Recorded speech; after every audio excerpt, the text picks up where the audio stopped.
Please welcome to the stage, Jill Soloway.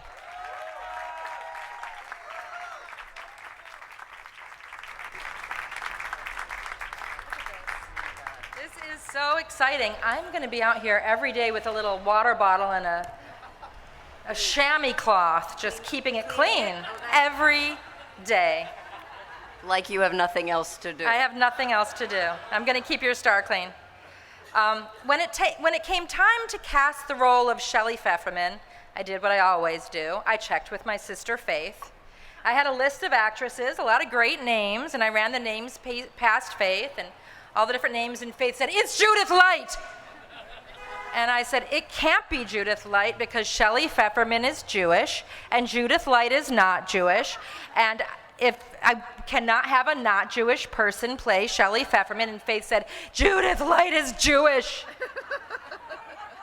And I said, "No, she isn't." And Faith said, "What makes you think she's not Jewish?" And I said, "Look at the hair. Look at that hair." And Faith told me to look beyond the hair, and I did. And we met, and we fell in love right away.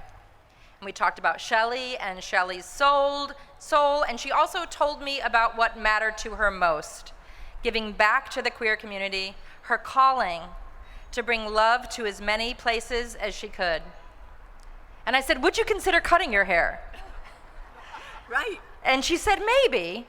And then we finished talking, and she probably said, "What the hell is this new director's problem? She has never heard about wigs."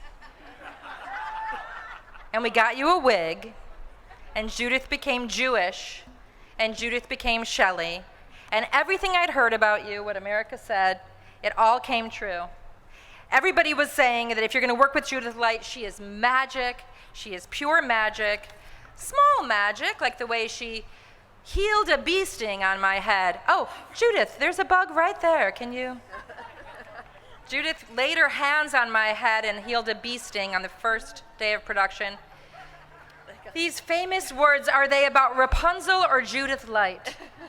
Bright golden locks, magical properties, healing the sick. They are about both of them because you enter the world with this glow from inside, so much more than your hair. Your effortlessness to be the effing funniest woman in Hollywood. We're going to talk about how hilarious she is. And the hardest working person when we were filming this musical on her 70th birthday did this dance at least 15 times with huge high kicks that I can't even do.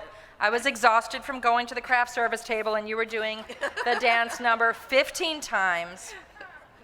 And most of all, I learned how to lead from watching you, and watching you lead with love. And I heard you read these words from a George Bernard Shaw play, so I'll read them today because I'm reading them on behalf of Judith. This is how she goes through the world. She says, in George Bernard Shaw's words, "I am of the opinion that my life belongs to the whole community.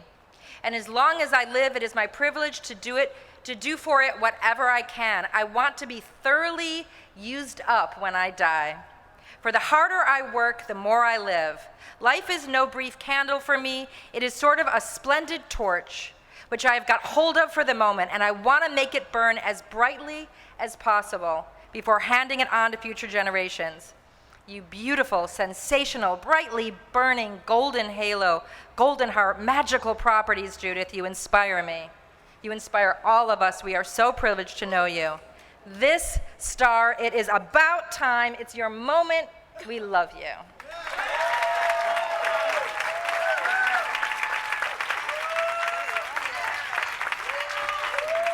I clean it every day.